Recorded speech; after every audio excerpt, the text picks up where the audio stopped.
In its 26th consecutive season, much has changed for the Pirreli World Challenge Championships, but one tradition remains that delights.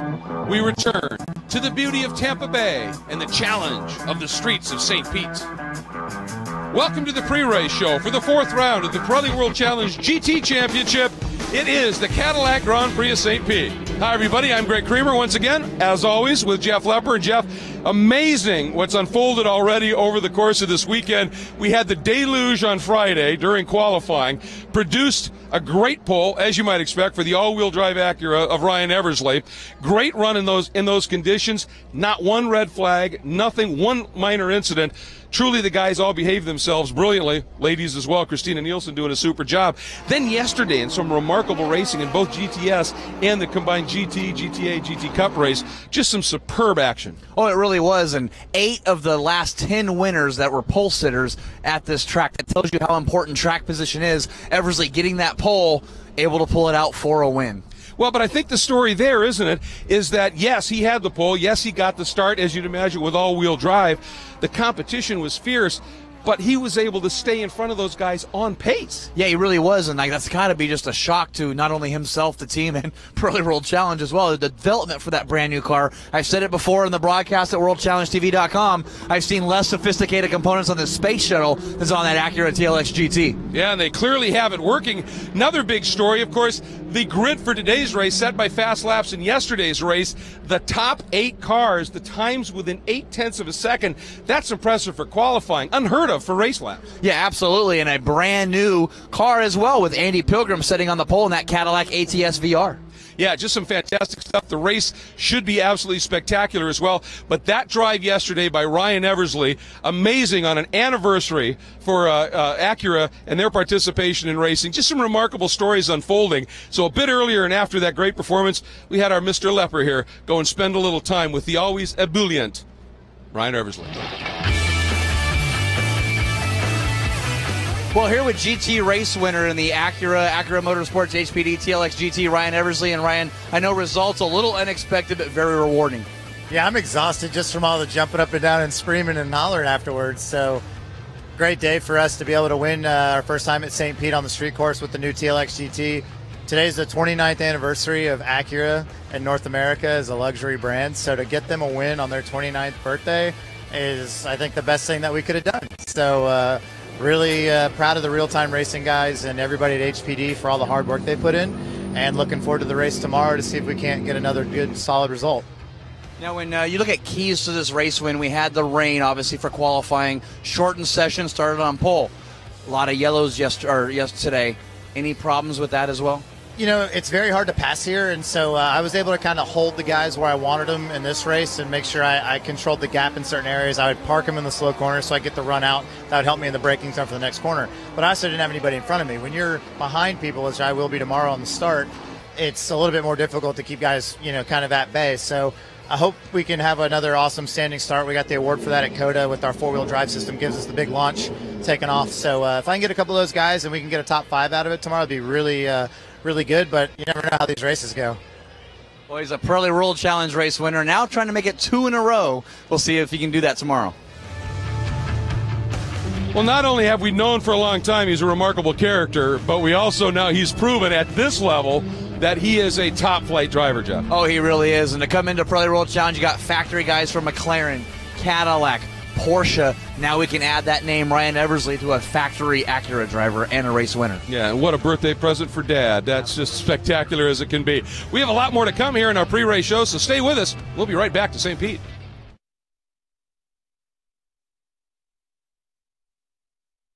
Today's coverage of the Pirreli World Challenge Championships is being brought to you by Nissan, innovation that excites, by Motul, official lubricants of the Pirreli World Challenge, and by the Kia Optima, not your average midsize sedan. Its effects on society really came about not because I was selfish and wanted one for myself, which I did. It's because I had a passion my whole life. I wanted to teach myself to build computers. I wanted to build these things for free. I just wanted to do it for the world. And, when you want something, that's what you do the best.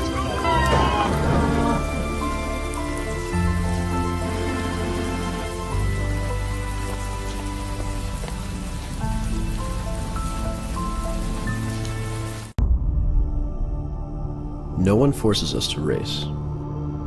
We choose to be here. It's the connection to the car. Our ability to control the chaos. That's what drives our passion.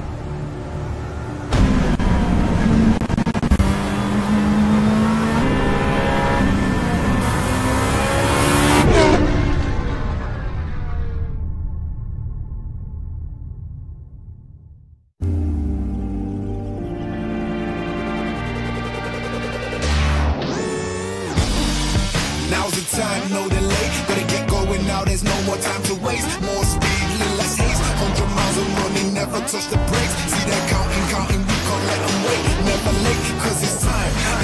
Gotta move quick, gotta move faster. Wanna speed up, gotta move past your time is time. It has no master.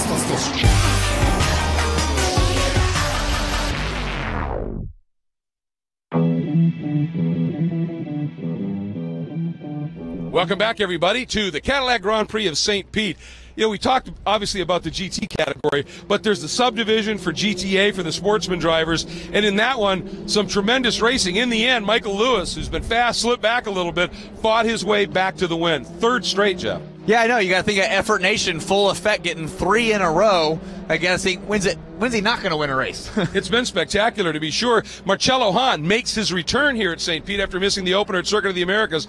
Went to the front in a hurry, had a little bit of a bobble, and dropped back, and that cost him just a little bit. In GT Cup, presented by Momo, in that big start line crash, the three top contenders all taken out of that one, but it opened the door for a Cinderella story for Lorenzo Trefethen and that Trefethen Family Vineyards team. Yeah, had an incident in the practice session. The crew worked on that car, got it repaired. He started last, ends up with a second place. But yeah, you mentioned it, Greg. Colin Thompson, Sloan Urie, Alec Udell out of the race before they ever cross the start-finish line. Yeah, and it's going to be interesting to see which of those cars is going to be fixable and back in the race. But one of the things is that class, of course, is all Porsches. So that's a beautiful transition for an amazing look at this St. Pete Raceway. Let's go for our Porsche track preview with no less a driver than Ryan Dial. This is Ryan Dial, driver of the number 31 Effort Racing Porsche GT3R, and this is your Porsche track preview at St. Petersburg, Florida. Front straight here is an actual runway, so we're really bumpy, 5th gear, 150 miles an hour, braking at the 400 marker down to 2nd gears for turns 1. Late apex, make sure you get a good exit. Keep yourself all the way to the right up to 3rd gear through turns 2, and then up to 4th gear through turns 3, almost flat onto the back straight. Probably the best overtaking spot on the track. Up to 5th gear, we're going to go back down to 2nd gear for turn 4, 5, 6. This is a double left, very tight, slowest part of the track. Porsche's really good through here, hard on the power. Up into turn 8, 2nd gear right, 90-degree corner. Watch for the crest in the road in a street course into turn 9. Another big crest. Track really drops away right there. Hard on the power. We're going to go all the way up to 4th gear through the kink. Almost flat, but not quite. Up to 5th, and then we're going to brake at the 300 down to 2nd. Turn 10, 2nd gear, hard on the power. 2 turns to go. We're going into the chicane now. 11 and 12. 4th gear, almost flat through the first one. A little lift for the second one. Hard on the power. Last corner. Hard on the brakes, 2nd gear. Important to get a good run out here onto the front straight, good overtaking opportunity, and also very important for lap time. And that was the Porsche track preview with Ryan Dial. An amazing lap, an amazing driver, and a challenging circuit, Jeff. And one of the key things there is, I think, tarmac changes. I mean, there's a bazillion of them. Yeah, there's all kinds. You got concrete, asphalt, pavement, parking lot, paint. I mean, it's all the different disadvantages and advantages of some cars. Absolutely, and of course, that means it's a real challenge for the engineers. They love that challenge, but exactly how do they deal with that? Well, a bit earlier, Jeff went over and talked to the always evolving Nissan GTR GT3 team to find out, how do you dial a car in for a track like this? From an engineering standpoint, what sort of changes can you make to help the car on these varying surfaces? So the first thing we have to deal with is bumps. Typically we've got a lot more bumps on a street circuit.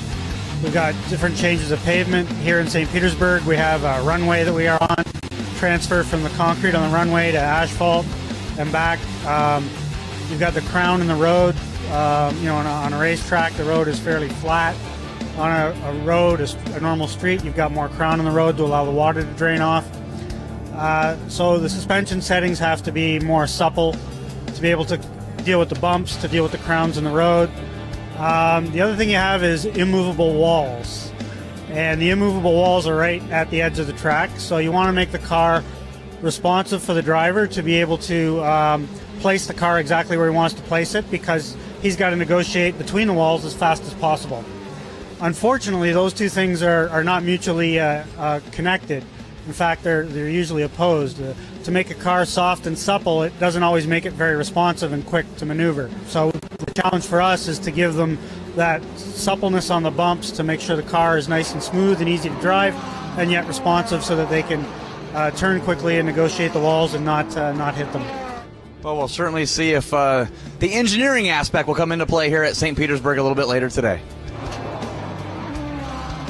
No question about it. It is a challenge, but that team, they have shown already that they've got a car that is on the pace. We saw a pretty good performance at Circuit of the Americas in the damp conditions, and they certainly were quick here this weekend already. Absolutely. They were really fast in getting that car set up. Had some unfortunate incident there with Brian Highcotter yesterday. Hopefully that car gets repaired and we'll see him out there today. Absolutely, and obviously that is a key thing. One thing that we've avoided doing, I think, at this point, because it's so up in the air, but it's time for us to maybe go out on that limb and, who do we think is going to do what here? What's your take? Let's start with GT. Well, 8 out of 10 pole winners have won this race. We'll see if Andy Pilgrim can make it 9 out of 11. That's who I'm going for in that brand new Cadillac ATS VR.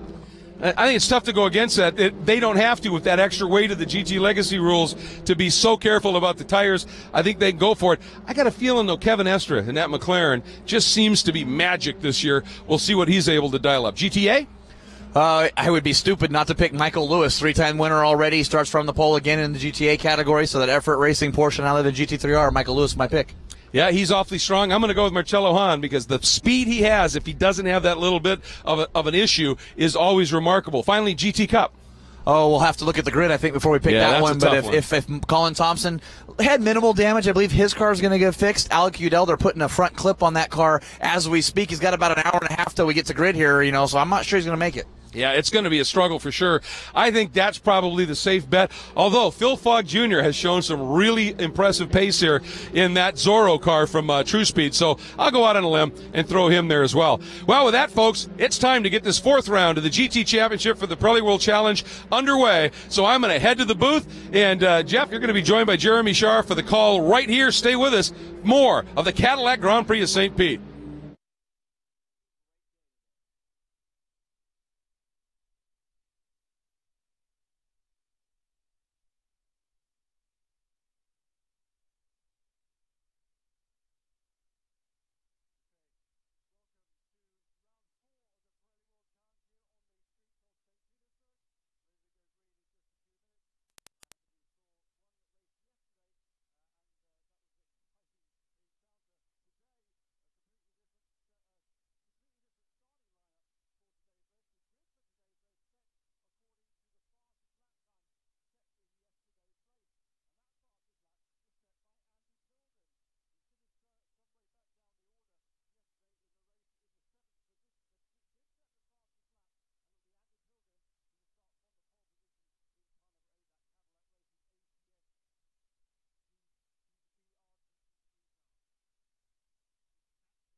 And welcome everyone to round number 4 of the Pirreli World Challenge Cadillac Grand Prix of St. Petersburg as we get set to start. 41 GT3 machines here as all part of the Grand Prix of St. Petersburg. My name is Jeff Lepper. Joining me in the booth a little bit later will be Jeremy Shaw and Alec Udell. But let's get right at it here with your starting grid. We'll go through your top 10 in our GT category. Starting in 10th place on the pole in the Cadillac Racing Cadillac ATS VR, Andy Pilgrim. Starting in 2nd place in the Ryder Engineering Block Pane Lamborghini Gallardo, Nicky Katzberg.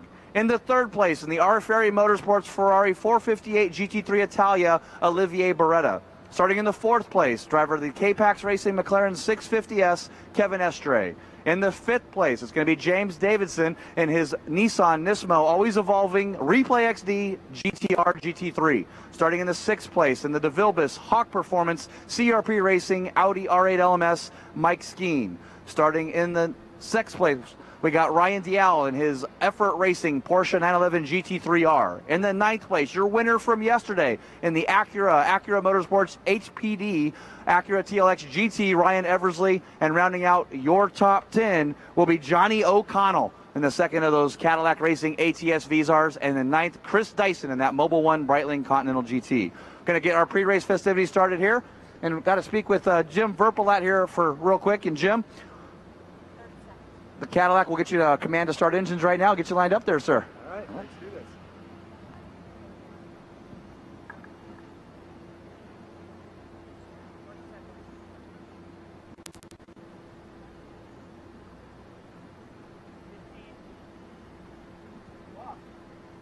And for the most famous words in all of motorsports, Global Marketing Director of Cadillac, Jim Verpelat. On behalf of our friends at Pirreli Tires and all of our Cadillac dealers, employees, and owners worldwide, welcome to the Cadillac Grand Prix at St. Petersburg.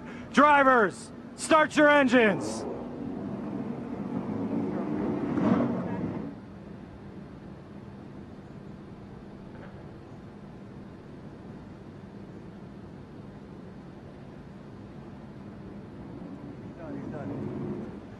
Thanks, Jeff Lepper. So the starting command has been given. The engines are being fired. The Cadillac ATSV safety car is leading the field away from the provisional grid. The cars will do one lap around. They will take up the positions once again on the starting grid, and this will be a standing start for the Pirreli World Challenge. Yesterday, as we saw and as we heard from Alec Udell, who's joined us here in the booth, it was a big melee towards the back of the field yesterday.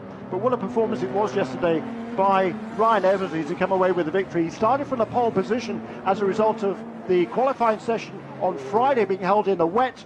The Acura TLX GT car is the only car in the field with four-wheel drive. There's 2 of those cars in the field, himself and his teammate Peter Cunningham. But Ryan Eversley took advantage of that four-wheel drive, started from the pole position, led all the way yesterday. It really was a sensational drive for Ryan Eversley.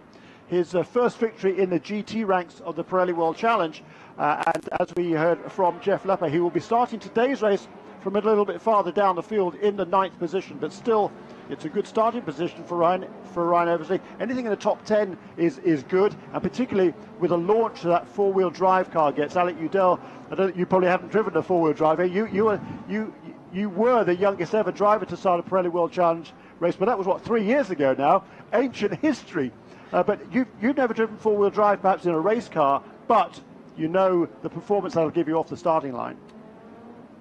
Yes, that's very true. Those four-wheel drive cars, I remember the Volvos when I first started racing in the series. They were one of the few all-wheel drive cars in the series, and they always had great launches. So I'm sure we'll see him move up a few spots on the start because they, like you said, they've got great power to all-wheel wheels, and they don't really spin anything. They don't waste any time spinning the wheels and making it look cool. They just go. That's exactly right. So we're going to be in for a standing start here. There'll be 40 cars on the grid in the GT Cup category. They will line up towards the tail end of the field. It'll be Lorenzo Trefethen, who will start from the pole in GT Cup in car number 13. Alongside him will be Phil Fogg Jr. in car number 18, followed by Mitch Landry and Preston Calvert. The points leader, Colin Thompson, he does have his car repaired from yesterday, so the points leader coming into the weekend will be able to start the race at the back of the field. Maximilian Volker, who was kind of the precipitant of that incident yesterday on the starting line in the number 37 Lamborghini, that car also will I believe will be on the grid, but it might well be a backup car that Reiter Engineering and the Blancpain Racing team has brought out for today's action. We've got all sorts of different manufacturers, 15 different manufacturers taking part in the Pirelli World Challenge GT category alone this season. And Jeff Lepper sprinted in from the grid. What a field this is. Yeah, it really is. It's the buzz that you see down the pre-grid when everyone's standing there for pre-race festivities. These cars coming by. And Alec, welcome once again to the booth. First time seeing you in here, and sad to see you here. You do know this is sort of the penalty box here. And so I've been told. I heard your team got penalized enough, unfortunately, with that incident yesterday. We hopefully won't see that happen again today. Yeah, that's very true. I'm very fortunate, though, that the safety equipment in the cars and that Porsche is just a really strong vehicle. It kept me safe, and with all the, quite an incident at the start. And it's just unfortunate. We're going to have to go back and basically cut the front of the car off, straighten the frame rail, and hopefully be back for Long Beach. As you know, sponsors drive these whole things, and it's unfortunate for me not to be out there supporting my sponsors this weekend, or the second race of the weekend. Well, we got you here now, and we'll definitely utilize you as we wait for Rick Wong to get the all clear on the grid. A little bit different starting procedure. You'll see the GT cars roll away. The GT Cup cars will have a separate start just to give themselves a little bit of a gap, try to decrease that melee. Once that green flag does wave, we do have that starts the procedure. Doesn't necessarily start the track. You see the wheel and lights there on the left side when the light goes on. The starter's orders in racing, correct, in horse racing parlance. Under starter's order, like that. So this big long straightaway, can we say down the stretch they come? Red lights are on, revs are coming up, light is out, we are underway. Round number 4, the Pirelli World Challenge Cadillac Grand Prix at St. Petersburg. And it's the Ferrari of Olivier Beretta gets the jump from the second row. They'll get down to the inside, on the inside into turn 1. Nicky Katzberg alongside them side by side through turn 1 and towards turn 2. Beretta and Nicky Katzberg bouncing each other off of that Lamborghini and that Ferrari. Clean start for all of our GT competitors. Great run there, and an awesome start by Eric Lux and that Dragon Speed at Rembrandt Charms Mercedes. Boy, that Ferrari and Lamborghini are absolutely leading on each other on that short burst from turn 1 to turn 2. But it is the Ferrari, that bright red Ferrari that leads Olivier Beretta, massively experienced. He won the opening race of the season at Circuit of America 3 weeks ago. And alongside him now, or almost alongside him, Nicky Katzberg. It was he who started from the pole. Walt Bolin with damage to the front of his Tampa Bay jaw surgery. The local man here with damage there in the front of that Audi. Looks like he's going to be out for the race. Hopefully he's pulled off into a safe area. As Nicky Katzberg look on the inside of Beretta. Whoa, Mike Skeen and J.D. Davidson getting together. Skeen's still going to stick the nose in that Audi. Pushes his way through the corner down onto down Weldon Boulevard. You saw something a little bit there as well. Yeah, it looks like that CT or ATSV got to the inside of J.D. Davidson as well, taking advantage of the mistake he made going into the corner, I guess. That was a great pass by Mike Skeen in that bright orange Audi, right down to the inside, and James Davison there just kind of hung out to dry on the outside. And as you say, the Cadillac there able to sneak on through, but the Cadillacs, having started from the front row of the grid, is Andy Pilgrim back in the 8th place, and his teammate Johnny O'Connell now who's in 6th. You saw Ryan Dial on the inside of Kevin Estre there, and Nicky Katzberg goes wide through turn number 1, loses that spot. He's under attack from Ryan Dial now. Mike Skeen, once he cleared Davidson, O'Connell got around him as well. So Johnny O'Connell and, Andy Pilgrim, what a terrible start all the way back there in 8th. Yeah, he's got some work to do, but it's a long time to do it. Oh, trouble back in the field. Absolutely. Tim Pappas in that Black Swan Racing Mercedes SLS, and then Dan Knox in the SRT Viper. Unfortunately, some problems there in that Dodge Viper GT3R. Full course yellow, it looks like. We got cars, a couple incidents across the track with those two vehicles. Oh, and a huge melee here. No. Oh, no. There's Lorenzo Trefethen and Phil Falk. Looks like the whole track's blocked now. Hopefully no one else is coming through. You see Mitch Landry there. I see Dan Knox. Phil Falk Jr., your winner in their GT Cup category yesterday. Lorenzo Trefethen trying to work his way through. Tim Pappas, that stalled vehicle, that damage wasn't there before, and they came through here. It looks like Phil Falk Jr., unfortunately. You see some movement in the car there, and that's good to see. And Mitch Landry off to the right there. And here is Walt Bolin. A shot of him speaking with the safety workers there. Looks like he's movement and is okay as well. Well, the only good news here is at least we got round the first lap today. We didn't even manage that yesterday, but that was a huge accident. I tell you what, the Porsche parts truck is a busy place this weekend. Yeah, they're earning their money now. Oh, man. Just a street circuit, Alec, and you don't want to speculate what happens. We did see the Tim Pappas car stop there with that Viper, and obviously with the Porsche GT Cup cars coming through. We saw the double yellow flags before that. What do we have as far as the viewpoints and seeing everything here? Here's see if we can get a replay of the incident here. There is Dan Knox spinning, and then you see the Mercedes running into the side of him there. And you see the waving yellow flag there right off in the distance before the camera zoomed in, and yeah, we'll have to watch to see if we see Pappas there just seem to sort of look for an impact here. You see Phil Fogg right into him, and Lorenzo Traves just seems like one of those chain reactions, and it's quite unfortunate. I'll tell you what's interesting here is the corner workers were kind of pointing the drivers to go towards the inside. Well, there was room on the other side there, but that was way too much speed there carried by Phil Fogg. He must have the yellow flags would have been out on that corner, and he was just carrying way too much speed through there. And it was the car then of Dan Knox certainly that spun. But I'll tell you what, Tim Pappas there seemed to be plenty of room to go around the outside, and he just kind of got fixated, I think, on that car. It's easy to do that, Alec, isn't it? You see a car spin in front of you, and you're not quite sure which way it's going to go. Yeah, that's true. It's kind of, especially on a street course, you don't want to go. You never know where the car's going to end up, and so if it's going one way, you want to make sure that you're trying to get through the clearest path and the path of least resistance, as I would say. But it's just kind of unfortunate for Tim Pappas there. He kind of got caught out, but there may have been another way around. But when you're caught in the heat of the moment, it's kind of hard to look for that. And then he just got stuck there, and those Porsche Cup cars came through, and just that is a tough corner for us because we're carrying a lot of speed through there. But I assume the yellow flags would be out, but it's hard to say without being out there.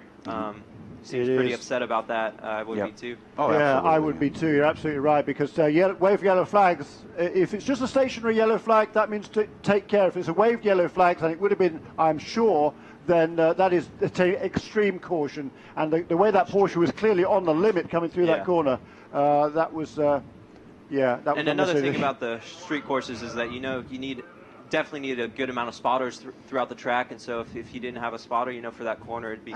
And the ridiculous thing is that the GT Cup cars had that, they started way after everybody else on purpose. That was because, to make sure they weren't involved in the same sort of incident that happened yesterday. But unfortunately, that didn't quite work out. So that was the start of our GT Cup presented by Momo there, and they worked their way back around. I believe we're under a yellow flag, and unfortunately with the course blocked there, we quite possibly here pretty quick going to a red flag situation, but they're going to try to get that cleaned up as quick as can. Got a bunch of cars here to remove.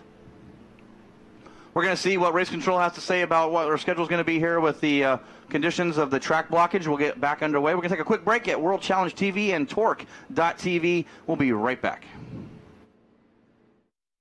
Today's coverage of the Pirreli World Challenge Championships is being brought to you by Nissan, innovation that excites, by Motul, official lubricants of the Pirreli World Challenge, and by the Kia Optima, not your average midsize sedan.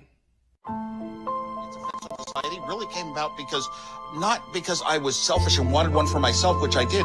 It's because I had a passion my whole life. I wanted to teach myself to build computers. I wanted to build these things for free. I just wanted to do it for the world. And, when you want something, that's what you do the best.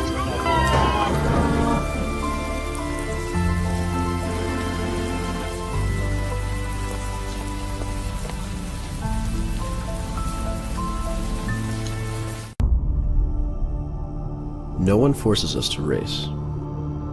We choose to be here. It's the connection to the car. Our ability to control the chaos. That's what drives our passion.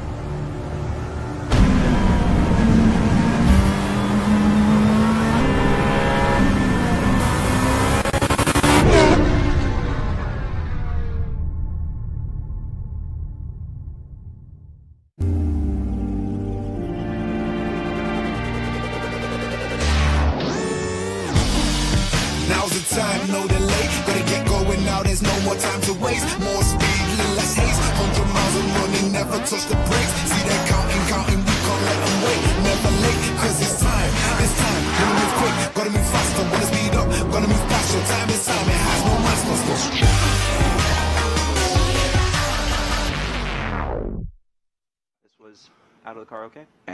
And welcome back to our coverage at WorldChallengeTV.com and Torque.tv as you see the track blocked there under incident. If you're just now joining us with a problem here and you see the frustration there from Tim Pappas and talking with the officials and knowing what, unfortunately no fault of his own whatsoever, just one of those unfortunate circumstances, and we'll get this cleaned up as quickly as we can. A running order, we'll try to get caught up. This was a separate incident with Walt Bolin on that first lap. Not sure what part of the course this is right now, but getting this cleaned up as quickly as we can. The local driver here, the Tampa Bay jaw surgery car, and the car that Guy Cosmo drove at Circuit of the Americas, and Walt stepping back in. That unfortunately not with the results they were looking for, both at COTA and here at St. Petersburg. Yeah, that's right. It's been a tough start to the season for the M1 racing team. That Audi there, the Tampa Bay jaw surgery on the side of that, and certainly a huge enthusiasm, Walt Bolin, and you're running as one of the GTA competitors here. All the GT cars except for the GT Cup contenders, which are all Porsches. The GTA cars are all the same specifications, European FIA Group FIA GT3 specifications, but all those different manufacturers, 15 different manufacturers. But the GTA subcategory is for drivers who do not make their living as professional drivers. We got the track enough cleared to get our cars rolling through. We got the Pappas Mercedes cleared now, and there's the damage you see to the left front of that Viper GT3R Dodge with the Lone Star Racing. And that's just an unfortunate sort of circumstances. It seems when one small thing goes wrong, it can just multiply and multiply and multiply, Jeremy. Yeah, that was really unfortunate. And like I say, the speed the Porsches were carrying through that corner, the GT Cup cars at the back, was really rather strange, considering the yellow flags must have been out there at that point. So I don't know. And very odd. You know, for you as a driver, it's here, you know, behind the microphone, and you get to see it firsthand. Even with your incident yesterday, it was one of those, you make your decision, and when that decision's been made, you either reap the benefits or you reap the consequences. Yeah, that's very true, and especially on a street course that is amplified, because anything that happens is all contained within the walls on the track. You know, it's like just a ring around the track, and so in that incident, it just seemed like the drivers may have just not have seen it coming up or fixated on that car, and then once you see, you know, your car kind of follows where you look, so it was a very unfortunate event, like we've said. Yeah, you did see, you know, Phil Falk Jr. there on the brakes, sliding sideways as much as we can, and Marcelo Hahn, not sure what the problem is there with his car, but he is out of the car, and the Lamborghini engineers there from Ryder Engineering and the Blockchain sponsorship on the side, as well as Blow Pharmaceutical. Great to see Marcelo back there, and they're going to pull the engine cover off, and that's that little gap there between the turn one there on the runway, and see the frustration from that driver as they're looking on the engine, and unfortunate circumstances for him as well. Yeah, at least his car's relatively unscathed. That's the good news. Not the case there for Mitch Landry, car number 97. The right front looks like the right front hub might have broken on that car, because that wheel is not turning along with the other three. He was involved in that incident there, parked up onto the wall on the right side, was pushed over there from the incident with Phil Falk Jr. Anyway, it's not going to do it any good driving it back to the pits like that. Absolutely, yeah. But I think got cleared and decided that, you know, that car can steer, so get it back there and save a rollback truck. Try to save some time officially right now, and Dan Knox, that car under power as well, going to drive it back behind the wall. Yeah. 11 minutes have elapsed. We still have 38 minutes of racing by the time we get this cleared off, so hopefully we'll still have some, you know, when we are green, the racing is top notch, and we'll get back to green here as quickly as we can. Yeah, Dan Knox, I think, was somewhat fortunate there. I mean, certainly the Mercedes slammed into the front of the Viper, but all the other Porsches, I think, cannoned into the Mercedes. It was definitely the Mercedes there of Will Pappas that came off worse in that Tim Pappas, I should say, that came off worst in that incident, along with the various Porsches. They hit the wall behind him. Yeah, one more car that's on the rollback there cleared off, and the safety crew will get any fluids or those carbon fiber shards of debris. We got to get all cleared off, and you see the shot of that Cadillac ATS-V pace car leading the field over Olivier Beretta, Kevin Estre, Nicky Katzberg, Ryan Diel, Mike Skeen, Johnny O'Connell, J.D. Davidson, Andy Pilgrim. And you're looking through the cars as they go by again, Ryan Eversley, and you see the Mitch Landry, that Versa Crane deep south, of pulling that tire off, and Mitch, unfortunately, looks like his day is done crawling out of the car. Yeah, that's a shame, certainly there. And Walt Bolin's car, I don't know whether he was involved in that incident, was able to limp it around here to turn 5, but he was certainly in the vicinity of the Viper and the Mercedes on the starting grid. So, but certainly heavy damage to the right front corner of that Audi R8 LMS. And what else was I going to say? I was going to say that the contrasting fortunes of the two Cadillac drivers at the start there. Great start by Johnny O'Connell from 10th on the grid to 6th at the end of that first lap. His teammate, however, Andy Pilgrim, went all the way from 1st on the grid back to 8th. So he's got a lot of work to do to work his way back up the order. But we saw yesterday how fast that Cadillac was, because it was Andy Pilgrim who set the fastest lap of the race yesterday, and that to enable him to qualify on the pole for today's race. And we did see Dan Knox get out of the car there and was talking with Kathy Malik. So good to see that he is out under his own power and appears to be okay. So it's good stuff from that Lone Star Racing AMS Manufacturing Dodge Viper GT3R. See the cars coming through here, getting some heat in those Pirreli P0 slicks. Was talking about Eric Lux a little bit earlier in that Rembrandt Charms. Dragon speed officially up to 16th, and that puts him third in the GTA category. Did get a podium yesterday, and the Mercedes on the back of the rollback truck, the final car to be removed after this incident. And boy, heavy damage, and that's the second car that Mercedes has gone through. Had a huge incident last year at the Toronto race in the qualifying session and the debut of this car. And this is a alternate chassis, and just sad to see. And such a beautiful car. It is a beautiful car with that chrome livery primarily. A really great looking car. At least it was just a few minutes ago. Now severely altered. And see, I gotta let you know, Al, because your car is it's one of those brand new Porsche 991s, the GT Cup presented by Momo, and you see the paint jobs on cars. I think you might want to go back to the shop and maybe throw some rattle can on there or something, because your car's pretty white, pretty plain, but with that Amsource Capital on there and then the Panther pipeline looks pretty cool. But let's do some designs or something, man. Come on. Yeah, but it's this beauty and simplicity, right? That's true. You go for that less is more look. Yeah, the less is more. I like that. Yeah, the car looks great. It's been I've loved driving the Porsche this year. It's been a wonderful car, wonderful class. Just being able to get out there, and it's truly a driver's championship. And so I'm really having a lot of fun in that car, and it's obviously very safe as well. Took a hard hit yesterday and is going to be repaired for Long Beach. Last couple of years, Alec, you've driven a Ford Mustang. Quite a change to that completely different layout of the Porsche. Yeah, that's very true. The engine's on the opposite side of the car from the Mustang, and the Porsche is definitely more of a finesse driving style, whereas the Mustang, you kind of had to throw the car around, and it's they're both completely different animals. I had a lot of fun driving the Mustang. It was a great car for GTS. It swept the weekend this weekend in GTS. So it's I'm very happy for Ford, and I'm glad to see that they're doing well still. But the Porsche is kind of going back to my roots, going back to I started in go-karts as many young drivers, and go-karts, everything is kind of spec. The difference is a little bit in the chassis, but it's going back to just being able to be a driver's championship, which is something that I feel that I'm excel at, and so it's great to be back in Ford Drivers Championship in that Porsche Cup class.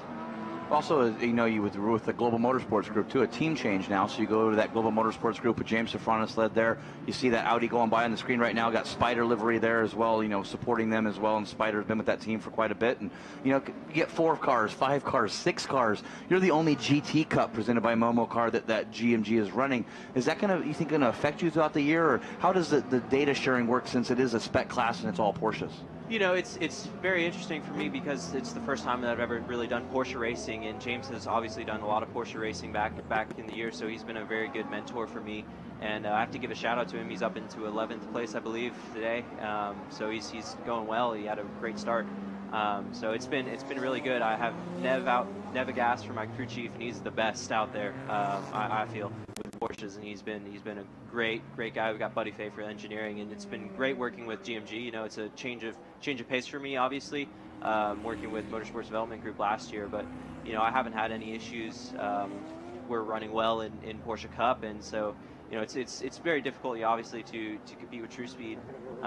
Great team as well, but I'm really having a good time with GMG, and I still think that we have an opportunity to win the championship. Very much so, and a big race for you the next race, because it's a home team for GMG Racing on the streets of Long Beach, also the home team for True Speed as well. So it's going to be very much a California flavor in that GT3 Cup class at Long Beach. Very true. It's going to be a shootout between the two teams, and I hope that I can end up out on top for GMG and Spider out there. It's I just want to represent well for the team.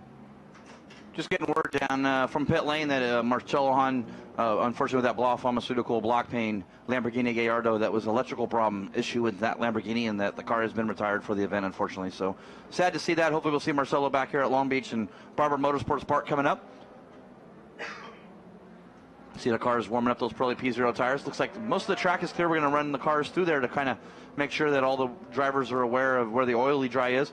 You see the 2 Bentley Continental GT3s, the mobile Breitling of Chris Dyson and Butch Leitzinger, sitting 12th and 13th respectively. So grid start from those Bentleys, and traditionally the standing start has been rough on those Bentley Continental GT3s, Jeremy, and looks like they recovered pretty good here today, able to at least maintain their positions from the start. Yeah, that's right. Chris Dyson started in a 9th position, and Butch Leitzinger in the 12th, and they're currently running 12th and 13th. So yeah, not too bad, certainly. That was very much the cars I beg your pardon? Minimize the losses on the indeed, start. so it's very much the car's Achilles heel last year, because that Bentley Continental GT3 car developed in Europe where they don't have standing starts. So there was a lot of work done over the winter to refine the electronics on those cars, and particularly traction control, and make that car more effective off the starting line. Same effectively with McLaren too. They struggled a little bit last year with the starts, but this new 650S GT3 car from McLaren, boy, that seemed to work pretty well off the line as well. Yeah, it sure does. And we still got to get that car of Walt Bowman cleared. As soon as we get the rollbacks cleared, we'll get his car removed from the track. Let's see. Heinrich Cisneros and the Momo Ferrari 458 GT3 Italia from NGT Motorsports. Looking at the leader there, you saw, looks like Sloan Uri in a backup car, I believe, a spare car, so to speak, the car that he drove at COTA, because the car that unfortunately was in the incident yesterday, that was a brand new car, and you have some stuff on how that car was really new, actually. I mean, really new. A week ago, it was still in the factory in Weissach in Germany. They flew the car out here to the East Coast, prepared it at Allegra Racing Shop right here in the Tampa Bay area, and it turned its very first laps on Friday. So yeah, brand new, and unfortunately a lot of damage to that car. So I flew the car. Is this how you Porsche guys are now there, Alec Udell? You get your cars flown around and helicopter in, helicopter out now? I can't speak for anyone else, but for myself, it was shipped into Atlanta and then transported to Houston, transported over to GMG shop in California. So we had a lot of driving. My car had a lot of miles under it, but not necessarily on it, before I got to drive it out at Thermal Club in California. They usually say that the cars get more miles in the truck than they do on the racetrack, and you know, the teams make concessions on getting the cars transported back and forth. But you know, thanks for joining us in the booth, buddy. And I know that with the Mustangs running, you know, your heart's been with Ford in your career. You came into the Pirreli World Challenge at Mid-Ohio driving a Mustang, and you come in and you know, set on the pole in your debut at the ripe young age of 15 years old, and 18 now, I believe, and 19. 19 I'm now. All right, to be an old man. I know. Yeah. There's younger people than me racing in the series. It's so hard to say. You know, an 18-year-old is a 4-year veteran of Pirreli World Challenge. And let's try to get just one more quick shot here and try to see if we can focus on Dan Knox, see if there was any contact. It looks like he was right on the inside of Duncan Indy in that Scuderia Corsa Ferrari 458 GT3 Italia. Just try to keep himself off of that and avoid some contact. Looks like he got sideways there, and no fault of Tim Pappas' own, just the wrong place at the wrong time. Cars are trying to get refired. You see that smoke there, trying to get the cars started up. Because of the paddle shifters, I think even on the Porsches there, and you see the impact from Phil Falk Jr. and then Mitch Landry off to the right. Lorenzo Trefethen did make a little contact, but able to clear. But here's a good shot there. You see there, and man, just the yellow flags on the outer part of that course as you're coming into that corner, and we'll see how early Phil Falk gets a chance to see that. And Tim Pappas' car starting back up, trying to get it backed up, and right there, just coming around the corner, nowhere to go, and wow, what a huge hit, Jeremy. Yeah, it certainly was, and I mean, I hate to be a Monday morning quarterback, but that's an incident in my mind that could have been avoided and should have been avoided. The two cars there was plenty of room to go around them, but unfortunately, the GT Cup leader there was just carrying too much speed into the corner with the yellow flags waving. You know, there was no point in going fast through that corner. There was nothing to gain. There was only something to lose, and unfortunately, that's exactly what happened. And it's the Mercedes of Tim Pappas there that really came off the worst. Well, as well as his own car, obviously. And going back to Alec, we were talking about, here's a replay of the standing start, and like we said, everybody did get cleared off, so congratulations to all of our GT teams. A little slow start there for Christina Nielsen and the Aston Martin from Racers Group, and Orion supporting that car as well, our GTA competitor, so awesome to have her in the series. And wow, 3 wide with Dial on the inside, the Cadillac of Pilgrim, and Kevin Estre on the outside. The great start by Eric Lux once again in that silver Mercedes SLS down on the inside there, so awesome job for him. But the car does stall, and unfortunately, if you watched our pre-race show, got a chance to sit in your car and see the paddle shifters there. What's the startup process once the car does stall? You know, it's weird that the Porsche is kind of, I don't quite understand how it does its thing, but when you stall, you know, the car's got to kind of sit there for a second, and then you push the clutch in, hold it down, and just hold the start button until it starts back up. And then to take off, you know, it's you either go off really quickly or you release the clutch slowly and just kind of pull out. And a traditional clutch, but you have the paddle shifters on the steering wheel, so exactly it's not as simple as sticking the clutch in really quick, throw it in first gear with your right hand, and turning the key and starting it up and dropping the clutch and going away. Exactly, and another interesting thing about the Porsche Cup cars, we don't have launch control, so it's all, you know, I'll do it by feel. We don't have launch control, traction control, or brake ABS. So it's all about how the driver, manages everything. Splendid. It's down to the driver. Exactly. Love it. Yeah, that's what we like. You get these, get all these computer-controlled things, and we talk about, Brian Highcotter, unfortunately with his incident yesterday, not able to come back in return. But these video game players that can, hit the reset button or have all the aids and the driving aids, and you might as well just put some servos in the car and have the driver sit behind control panels and drive these cars. But it's glad to see that that GT Cup by Momo brings it back to the driver, a full spec series. And we were talking on the pre-show about that it's not only full spec, every single part is the same, including the way you have to wire the in-car radio harness. That's true. Yeah, we have meetings weekly on things that have to be standardized, as we call it, for the cars. We were talking earlier this week. There's a specific part number and part that we'll have to order for a rear view mirror, specific mount for the drink bottle, and for a cool suit, which is something that Porsche hasn't run into because it gets so hot in the American market, that they understand the need for a driver cooling aid. And so Porsche's been really great working with all the teams and really listening to what the teams need. So it's been great so far working with Porsche. Now, you've been behind the wheel when we have a long caution period like this. What are some of the things that you do mentally or physically to try to keep yourself, I always like to say, up on the chip? You got to get that adrenaline going up. And not only that, you got to get fluids in the car, temperatures in the car, you got to get all that going. So what's your process here? Yeah, sometimes, when it gets hot outside today, the cars out there are lucky because it's kind of on the cooler side and there's a bit of a breeze. But when it's hot and stagnant, you kind of got to get out from the exhaust from the cars behind you, because you want to keep the cool air flowing through the radiator, keep the car cooled down. You definitely want to keep the tires heated up, and so that's why you see the drivers darting back and forth on the track. And a lot of the times when you're getting close to the green flag, you'll see the drivers accelerate really quickly and then slam on the brakes and try to get some heat in the brakes so they can brake at the same points that they had before. We see a great shot there of the fans in the stands here at St. Petersburg, and that's been the story all along here, with half the distance of the race unfortunately completed. 25 minutes remaining in this race, and that's going to make it more of a sprint race as we come up here and try to get this wet with Olivier Beretta looking for his second win. Made a debut win at Circuit of the Americas first time out, and when you come in with a name such as R. Ferry Motorsports and sports car racing, then you add the Ferrari element into the success that they've had, and you bring in a factory Ferrari driver with Olivier Beretta, you would, I think, kind of expect nothing less. No, that's exactly right, and he certainly used his experience on that first lap. It was a great start by Olivier Beretta, and a great, very defensive first lap as well. He had plenty of pressure from behind, but he made sure he kept all the doors closed, and there was no way through there for initially Nicky Katzberg and then Kevin Estre, who, as a result, I think, of Nicky Katzberg trying so hard to get around Olivier Beretta, that kind of opened the door a little bit for Kevin Estre and moved that McLaren through into that second place. But isn't it cool? You look at this field, we've got a Ferrari leading, a McLaren in second place, we've got a Lamborghini in third, a Porsche in fourth, an Audi in fifth, a Cadillac in sixth, a Nissan in seventh, then second Cadillac, and then Ryan Eversley in a Honda in ninth, and Frankie Montecalvo in a Mercedes in 10th. So 9 different manufacturers in the top 10 positions, and just behind those two also the two Bentley Continental GT3 cars as well. So 10 amongst the top 12 different manufacturers. Very cool.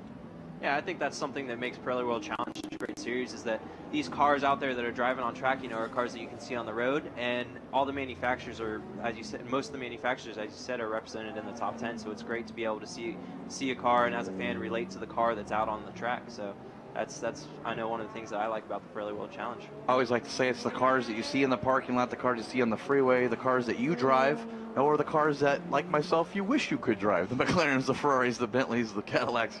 I'm more of the Honda guy, I guess, or the daily beater that's the gas mileage you go, but nowhere near a Porsche 911. Sorry there, Mr. Alec Udell. But we go back to your start that you saw.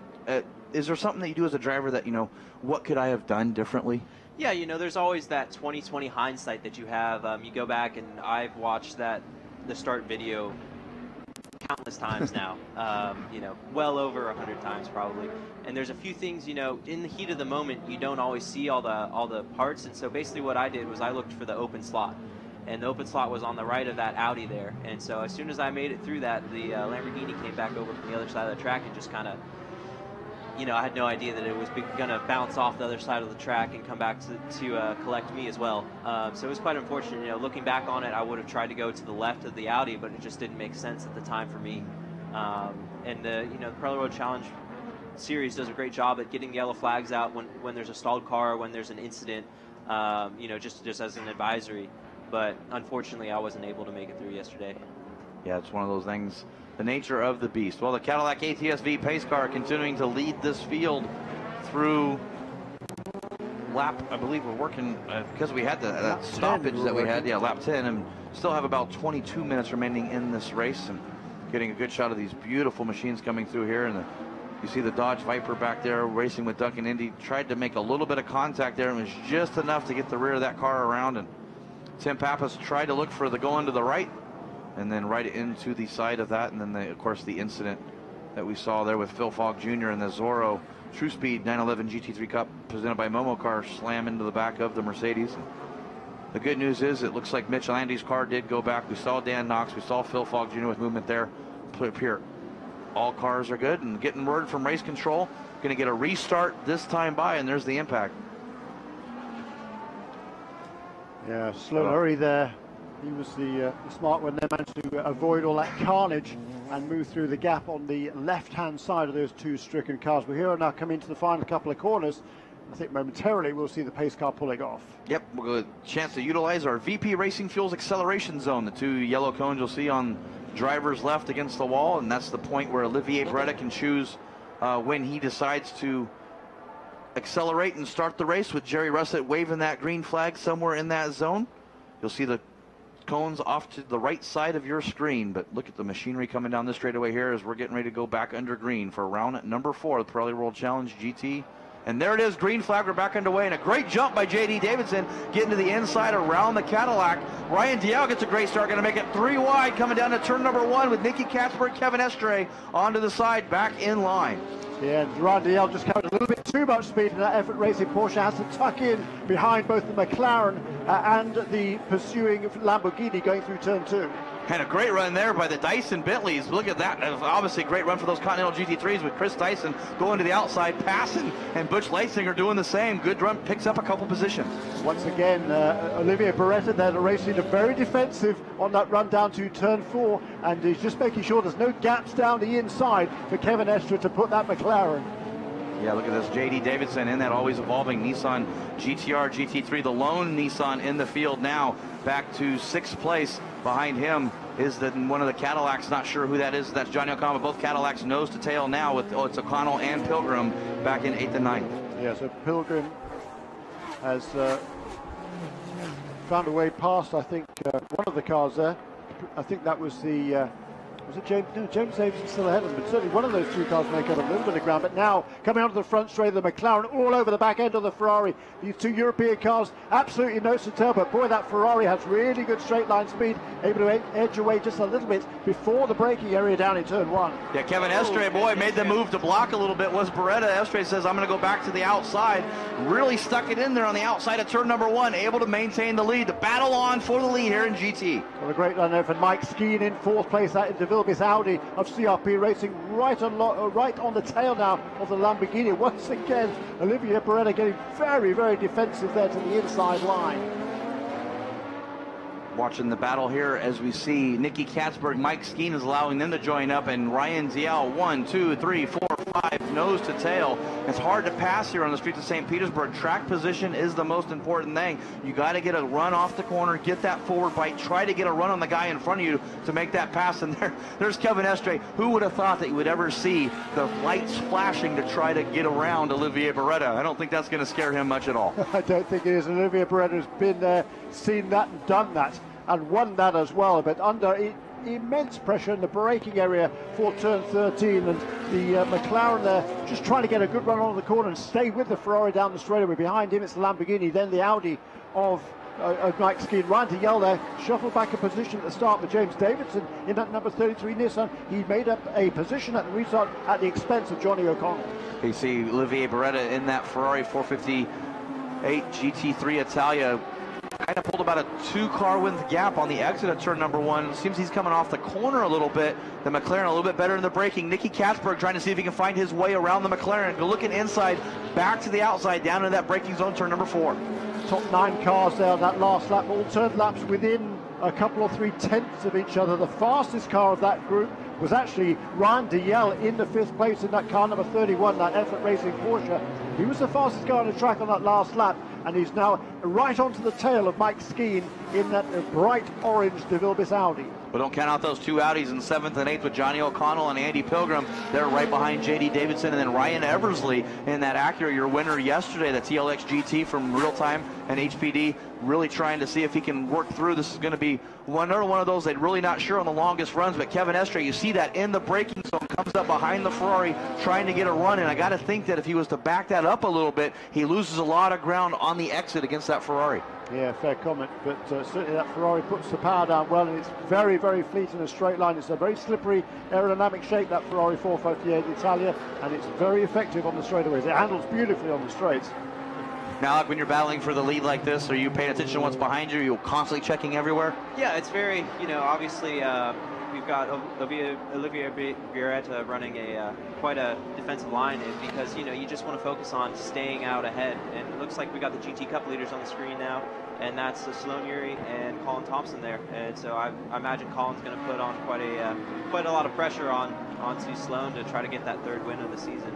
At Ingers and Volker's Security National Mortgage, got a little over 100 guests here this weekend from Security National Mortgage. Sloan Urie once again in the car they rode at Circuit of the Americas. Colin Thompson, that's the car that had the incident yesterday, but that True Speed team get that car back underway, and these are 2 teammates fighting for the lead as Martin Fuentes backwards on the exit here. Looks like he's going to be rolling again, just looking for a clear spot to go in that Humboldt Ferrari. Yeah, that's right. He had a spin yesterday as well, did Martin Fuentes. He got a little bit carried away yesterday. He had a potential podium in the GTA subcategory, but threw it away with a spin. There's the 2 Cadillacs nose to tail in the back with the lights on. Kind of losing track to J.D. Davidson in that Nissan, but coming through the corner, everybody's sort of spread out just a little bit, a couple car lengths away, but Johnny O'Connell and Andy Pilgrim, those brand new, those are the FIA versions now of the Cadillac ATS VR. Traditionally, it's been a World Challenge Legacy class with the CTS VR that won 3 straight manufacturers championships, as well as the driver championship for Johnny O'Connell. Yeah, good battle between those 2 Cadillacs now. They're nose to tail in the 7th and 8th position, so it's still the Ferrari that leads from the McLaren, and then the Lamborghini, and then the Audi of Mike Skeen. Behind Mike Skeen, Ryan Diel in the Porsche, then the Nissan of James Davis, and then the 2 Cadillacs right there for 7th and 8th places. And Ryan Eversley once again doing a fine job in that real-time racing Acura TLX. We talk about Mike Skeen and that De Vilbiss CRP Racing Hawk Performance Audi R8 Ultra. Don't count him out. Mike Skeen was 2nd in the championship. It looks like one of the banners there in the S's got knocked down. You see Kevin Estre and his McLaren just nail it as he comes through. But K-Pax Racing switching from the 3R team that traditionally had run that program over to K-Pax with Flying Lizard now. And that Flying Lizard Motorsports talked with Darren Law and the way that they've attacked this series coming in, given globally the first win for the McLaren 650S on a global level. And Kevin Estre, you saw that go into turn number 1 just on the edge there, got way deep on the exit of turn number 1, loses a spot to Nicky Katzberg, was just out of your frame, but he saw that develop in the braking zone. You see Beretta went fastest last lap, so it seems like he's pulling out a bit of a lead. And as those drivers are coming down the straightaway between 2 and 3, you see him ducking out on the coming around just in the middle of the straightaway. They're not trying to block each other. They're just going out, avoiding a huge bump that's there in the middle of the straightaway. Awesome. One of those things you never know what they're doing there. We think they're defending, and now we get a driver perspective about the bump there, so that's pretty cool. Yeah. That was a new fastest lap of the race, you're right, by Olivier Beretta, but the top 9 cars turning almost identical lap times. I mean, really, really closely matched are those top 9 cars and 8 different manufacturers. It just shows how good a job the technical guys here have done in equalizing the performance of these very different race cars. We'll have to watch for Nicky Katzberg now in that block pane GT Lamborghini Gallardo from Ryder Engineering. Can he start to run down Olivier Beretta now that he's clear of Kevin Estre? Mike Skeen starting to slowly move in on Kevin Estre now, and Ryan Diel, J.D. Davidson, your top 5, or 6 cars, I apologize, there in the running. But yeah, you see the gap with that Olivier Beretta has pulled over the field. But Nicky Katzberg, see that last time by was about 1.3. We'll see if we can close that gap a little bit. Yeah, that was a new fastest lap of the race. It was indeed by Nicky Katzberg on that last lap of 1 minute 13.352, fractionally quicker than Olivier Beretta.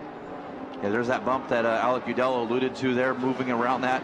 We all said it during the yesterday broadcast. Boy, look at how they all block each other coming through there. So it's great to see Alec Udello get that driver perspective here. And you can't really see over these walls. You're right up against it. You get as close as you can. You see the banners getting knocked off. We saw mirrors getting knocked off in our GTS race. You got to be so precise as they go through here and hit your marks every single time. As Olivier Beretta, Nicky Katzberg, and Kevin Estre, your top 3 in GT. And here we go with GT Cup again. We've got Colin Thompson out ahead of Sloan Urie.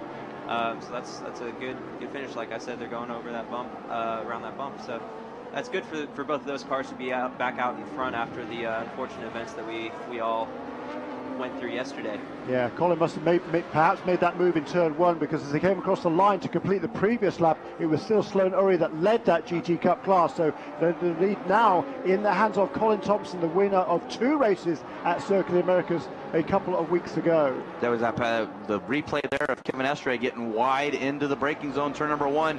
Nicky Katzberg there to pounce, and that's all it takes when you're running nose to tail this close. Is one little teeny tiny mistake like that, it is all over, folks, as you come down into the braking zone. Going back to our GTA leader, Frank Montecalvo, in that Bayshore Racing, the recycling company there with Dragon Speed and his Mercedes SLS AMG GT3, and 13th overall, leading in our GTA category. Michael Lewis in the Effort Racing Porsche 911 GT3R is in second, your 3-time race winner and defending. Nobody else has been able to touch him this year in second. And then the teammate in the A, actually, just getting word here, it looks like Henrique Cisneros just got around Jeff Courtney and Heinrich Edmond, making a pass for that 3rd in the GTA class. Yeah, so Frankie Montecalvo leads that subcar. He's in the 13th place overall in car number 66. Dropped back a few places on that restart, dropped back 4 places actually on the restart, but now beginning to work his way forward and involved in a good battle there with Mike Headland. Just got to actually apologize there. The number 08 of Eric Lux, that Rembrandt Charms Mercedes SLS AMG GT3 with Dragon Speed, 17th overall on the final podium. So good job for Eric Lux to do that. All, I think, benefiting from that great start he had on the initial lap on the standing start. You saw him way to the inside, 3 wide, making a glorious pass into 3rd place in our GTA class. Looks like there's going to be quite a battle for 4th place coming up here with Ryan Dial, Mike Skeen, and JD Davison. So yeah, they're really closing up there, and it looks like Mike Skeen's starting to hold this line up a little bit as the gap as Evan Estre is pulled away from Skeen as that lap was closed. Big sideways for Mike Skeen there, turning into that corner. Going to lose some forward momentum here. Can Ryan Dial see if he can pounce on that, try to make that pass for 4th? Coming down through, that was a big, one of those moments as you come through that corner there. It was, wasn't it? The big slide there from that bright orange Audi, and he's now much smoother there into turn 10, and gets on the power down as smoothly as he can, coming off that corner through the chicane here. That chicane's a real testing corner, Alec. It is. It's quite. You got that curb on the left side of the track, and it's quite bumpy through there as well. You can't see that from this angle, but in the track, you're going quick through there, and you want to get as fast as you can through that corner, but then you've got to slow down for that turn 12 coming onto the back straightaway. And so, it's kind of a give and take through that area. So Mike Skeen defend to the inside. He goes a little bit too deep. Ryan Dial's going to get around him now. Can J.D. Davidson try to pounce on that? Looks for the over-under through turn number 2. Able to hold him off, but Mike Skeen, we talked about those little tiny errors now. J.D. Davidson, Mike goes to avoid that bump on the inside. Protection. Johnny O'Connell trying to make it there side by side through turn number 4. Great racing here in the middle of the pack. Whoa, I was going to say, well, it was great racing. But there, just a little bit of contact between James Davison and Mike Skeen. It's Mike Skeen who comes off the worst in turn 5. Absolutely, little touch there on the rear bumper. We had the number 6 of Robert Thorne, the K-Pax Racing McLaren. We saw him had a drive-through penalty for contact as well. So I'm sure the SCCA Pro Racing and World Challenge official will start looking at that contact. We'll see if we're going to see a penalty for that number 33 Nissan. And that little bit of contact is all it takes to just send those cars around. It's just right on the edge, and one slight little touch. You pull away here. 1.7 seconds is Olivier Beretta's gap over Nicky Katzberg. That last lap, he's extended that by 0.4 of a second just a couple of laps ago. Starting to pull away. Was a 1/10 of a second quicker that last lap by as the leaders now onto the back of our GT field. Yeah, and Olivier Beretta now, it took a little the Ferrari's a lot lighter than many of these other cars, and so it takes a little bit more time to build the heat into the tyres to get them up to the optimal working temperature. But now that Ferrari is really, really working well, and Olivier Beretta making full use of that and extending his lead now over Nicky Katzberg little by little. Kevin Estre in third place. He's falling back a little bit as well now. Big gap back to Ryan Dalziel in fourth place. Here's Olivier Beretta with Preston Calvert in front of him, one of our GT Cup presented by Momo. Get on the gas, getting a little loose, but stayed in his line. And I think you're in a faster class car now. You kind of would prefer that, Alec, to have the guy just stay on the line, be predictable. Yeah, that's very true. Whenever you're going through, you just don't want to have, that's what we always say, you're going around lap traffic, you want to be able to have them just be focused on what they're doing, because if they're looking at you and then you go for one direction and they end up in that same direction, it can just be a bad situation for everyone involved. Yeah, Nicky Katzberg looks like he got the better part of the lap traffic there, able to close that gap down a little bit over Olivier Beretta. Johnny O'Connell and Andy Pilgrim, that's going to move them to 5th and 6th, and Ryan Eversley up to 7th in the Acura, back to 8th for J.D. Davidson in that Nissan Replay XD, always evolving in that part of that GT Academy there in that Nissan, beautiful GTR GT3.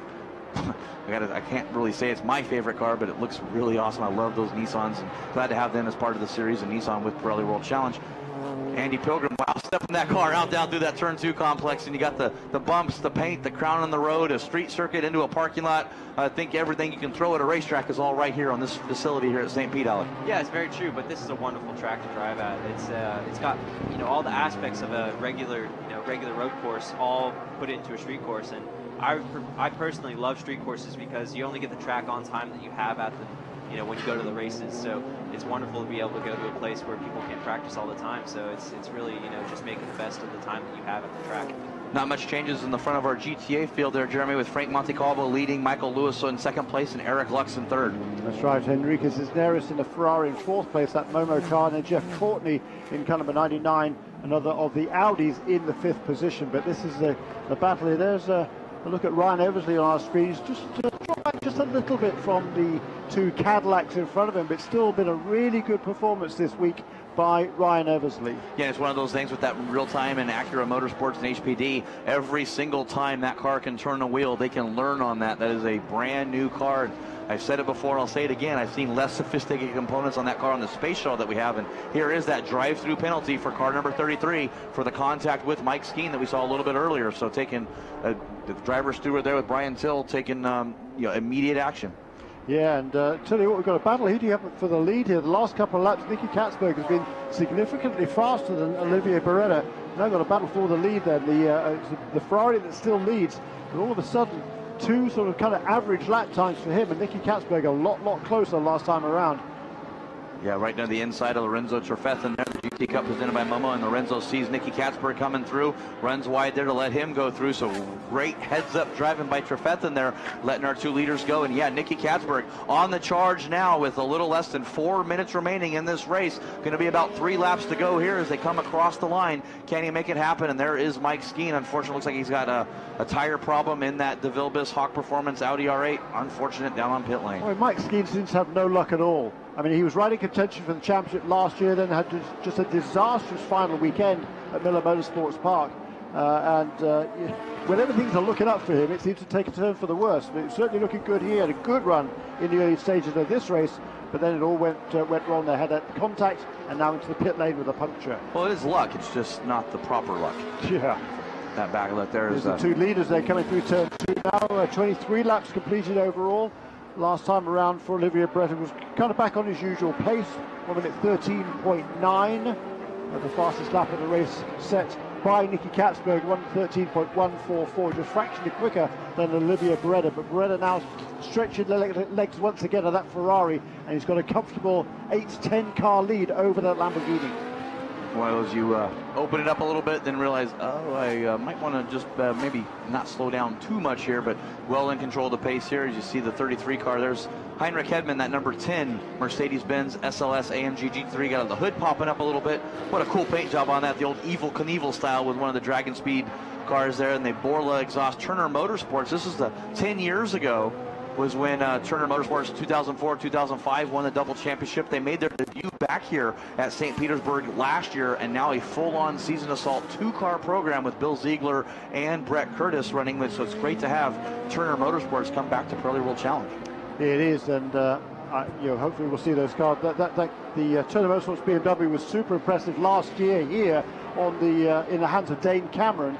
But unfortunately, it was not around for the remainder of the season. So it's a great-looking car, that BMW Z4 GT3, and good to see it back. And there is Frank Montecalvo, your GTA leader. Damage to the front end there. The hood popped up on the right side of that as he goes down the straightaway. You see the damage there, the grill hanging off that car, and that is leading in that Bayshore Dragon Speed Mercedes. We'll have to keep an eye out for that. Definitely we'll try to work it back around and not have any problem there, especially when you're leading our GTA category. Yeah, he's got less than 2 minutes left, so maybe he'll be able to make it through. Oh, I make sure the wheels are falling off. I don't go, right here with damage into Mike Skeen with that damaged car. He's got a right front flat, it looks like, and come down in there and just makes the contact. And Mike's trying his best to get out of the way. We were just talking about how he has no good luck at all. That's unfortunate.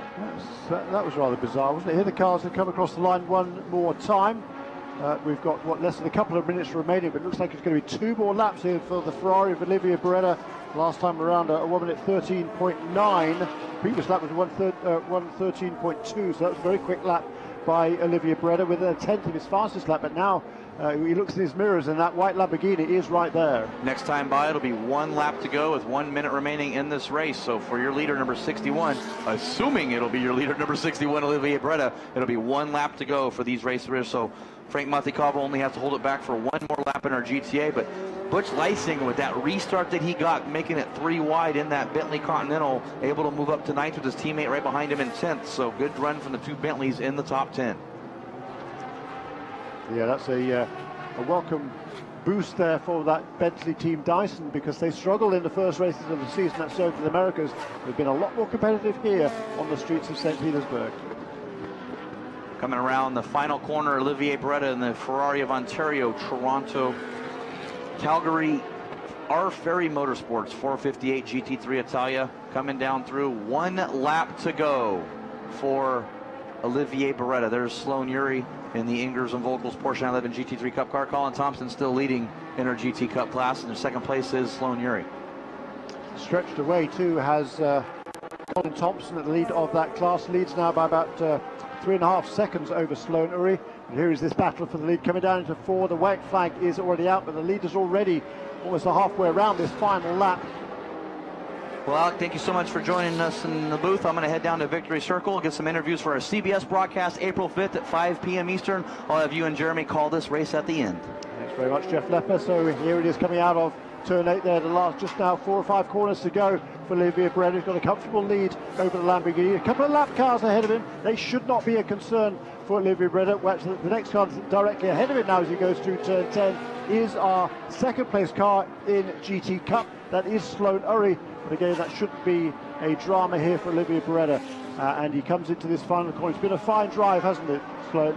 Yes, it's great. You know, I believe they both started off the pit lane because of the issues that we had yesterday on the start. So, you know, it's a great drive for both Colin and Sloan. So here we come now. Olivier Beretta takes the checkered flag to win round 4 of the Pirreli World Challenge. The 2nd win of the season for Olivier Beretta. What a fine drive that was. He's only competed in 5 Pirreli World Challenge races. He's now won 2 of them. And that was a great effort by Olivier Beretta. Managed the pace very well indeed to come ahead across the line ahead of Nicky Katzberg, and now coming off to the final corner in the 11th place overall. Frankie Montecalvo, that hood on that Mercedes is really flapping very, very dangerously, but it stays attached, at least on the left-hand side. Frankie Montecalvo brings that car across the line for Dragon Speed Racing, the local Florida-based team, or he's based in Florida, owned by Elton Julian. He comes across then to win the category in GTA.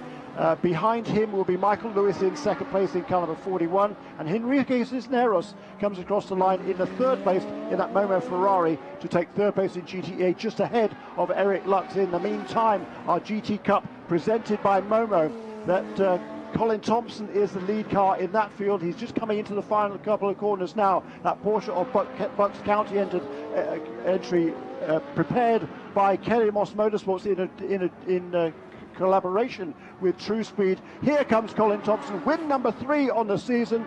after the disappointment of yesterday, that is a great return to form by Colin Thompson. And again, we're joined here by Alec Udell. Alec, a good effort by Colin Thompson after that disappointment yesterday. Of course, that's the best that you could hope for after the unfortunate events that we all encountered yesterday. So congratulations to Colin and Sloan for their achievements today.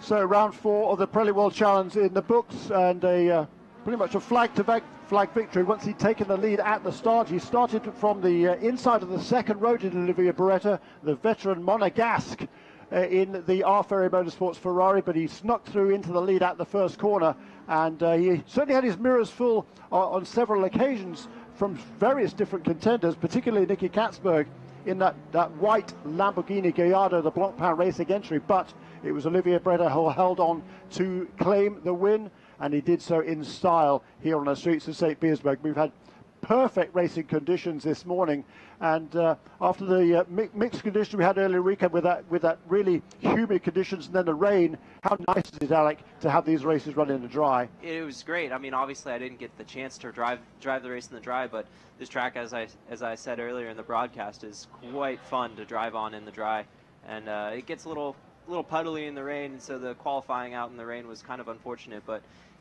great track to race on in the dry, and just love the conditions that we've had the past couple days. Alec Udell, thank you for joining us in the booth. We'll hope to see you back in action in a couple of weeks' time on the streets of Long Beach. Let's run down our top 10 finishers in round 4 of the Pirreli World Challenge. Our race winner, Olivier Beretta for Ferrari. In second place, Nicky Katzberg for Lamborghini. Third place, Kevin Estra for McLaren. Fourth place, Ryan Dalziel for Porsche. Fifth place, Johnny O'Connell for Cadillac. His teammate Andy Pilgrim right behind him. For Acura in seventh place, Ryan Eversley. For Audi in 8th place, James Sofronis. And then the two Breitling Bentleys of Butch Leitzinger and Chris Dyson round out the top 10. Our GTA winner, Frankie Montecalvo, finished in 11th place overall for Dragon Speed and Mercedes. And our GT Cup presented by Momo winner is Colin Thompson. Thank you for joining us for round 4 of the Pirreli World Challenge. There's lots more activity here on the streets of St. Petersburg, but we will see you for round 5 of the Pirreli World Challenge in Long Beach,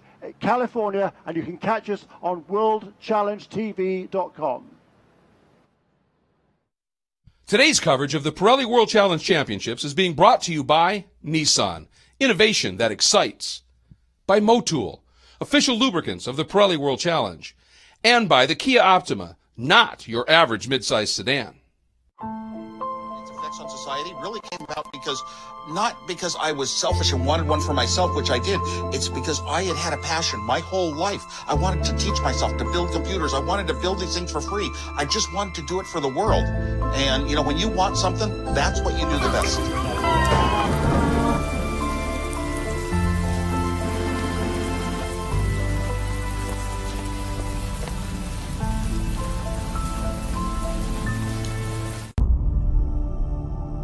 No one forces us to race.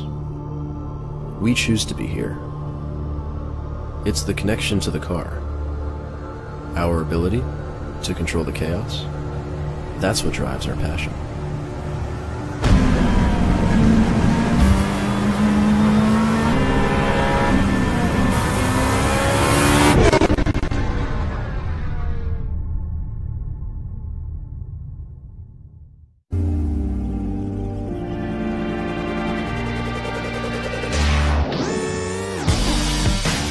Time, no delay. Gotta get going now, there's no more time to waste. More speed, less haste. 100 miles of running, never touch the brakes.